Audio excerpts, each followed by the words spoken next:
whole idea of these 10 days of Hajj, the whole purpose of them is for you to remember Allah frequently. So if you're not going to Hajj, what should you do sitting here? You should remember Allah.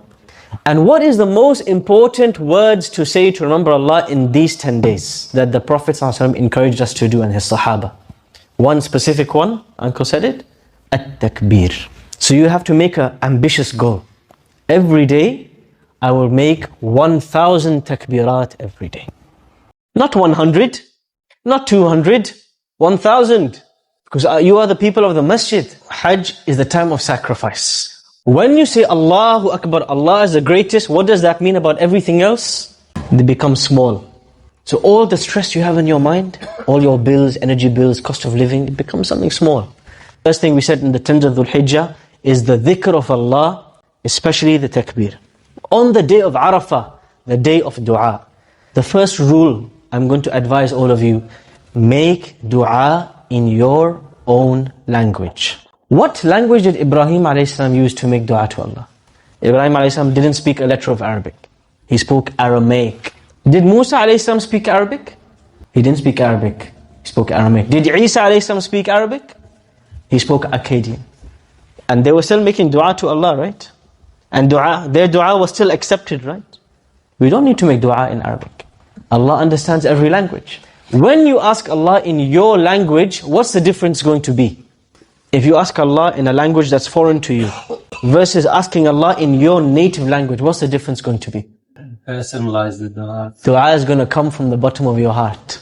So when we speak to Allah, speak to Him in your language. This is the sunnah of all the prophets. Speak to Allah in your language. In Urdu, in Bangla, in Sylheti, in Tamil, in English, in Cockney, Scottish, Liverpool accent, doesn't matter. Allah understands it all.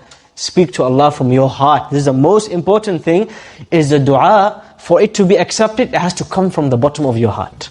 And when you ask Allah, we have to remember the legacy of Ibrahim a.s. How did Ibrahim a.s. make dua? Remember when Ibrahim a.s. left his family in the middle of the desert, what did he ask Allah?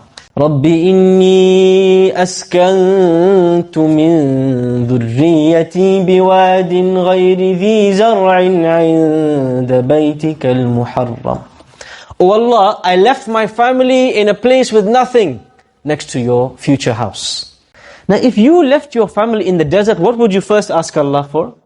If you left your wife and children in the middle of the desert, what would you ask Allah for? Protection. And what else would you ask Allah for? Food, water, survival, basically, right? See what does Ibrahim a.s. ask Allah for? This is the best lesson.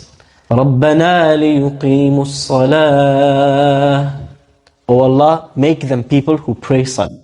فَجَعَلْ أَفْئِدَةً مِّنَ النَّاسِ تَهْوِي إِلَيْهِمْ. And make people love them and want to come and live next to them. Community. وَارْزُقَهُمْ مِنَ الثَّمَرَاتِ لَعَلَّهُمْ يَشْكُرُونَ.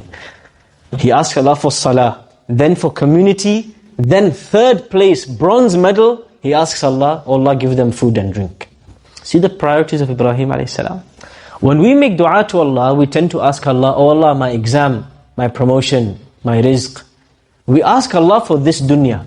The first thing we should ask Allah is for the things that impact our akhirah. And then you ask Allah for the things in this dunya. This is the lesson for Ibrahim. Keep the priorities in check. So when Allah says, من كان يريد حرث الآخرة نزد له في حرثه. Whoever wants what the afterlife has, we will give him more in this dunya.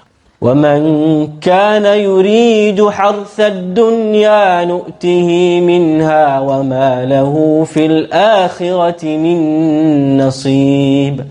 And if you just want this dunya, we will give it to you and you'll have nothing in the afterlife. Make dua for your children. It's what Ibrahim a.s. he's not just asking Allah for himself. He's asking Allah, make my children people who pray salah. Make dua for your grandchildren. Even if you don't see them, they're not alive, make dua for them. Because you and me, we have very limited ability.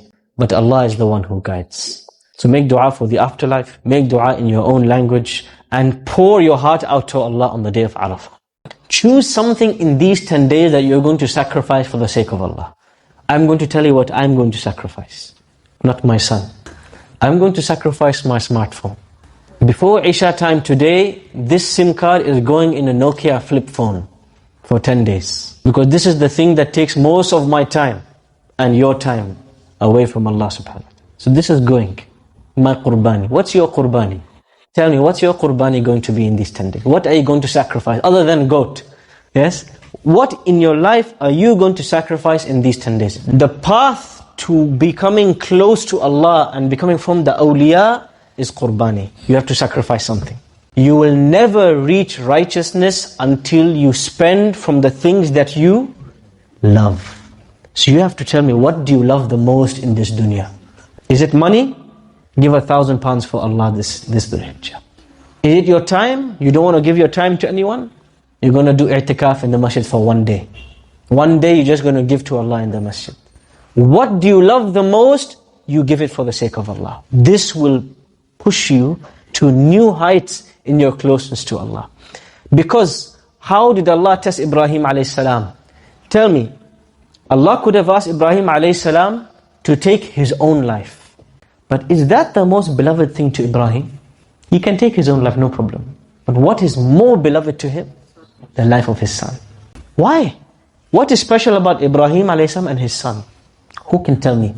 Why does Ibrahim alayhi salam have a special love for his children more than any of us here today? How old, roughly, do anybody know how old was Ibrahim alayhi salam when he had his first child? In his 90s.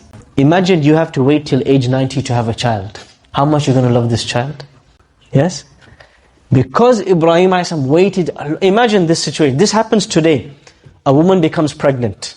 She waits 8.5 months to see the face of this child. And then the child dies in the womb. She has a miscarriage. How upset is this lady? It will take her years to recover from this death. Because she waited. Allah took him away. Ibrahim alayhi salam waited 100 years to see the face of this child. He sees the face of this child. The child grows up. Just before he's a man, Allah says, finish, time up. This is such a huge test. But Ibrahim alayhi salam straight away says, قَالَ لَهُ أَسْلِمْ قَالَ أَسْلَمْ. Oh Allah, you order, I follow. There's no question. This is where we need to reach. Do some sacrifice in these 10 days. The thing you love the most, you waited for the most, try sacrifice for the sake of Allah. And see what you will achieve in terms of your iman.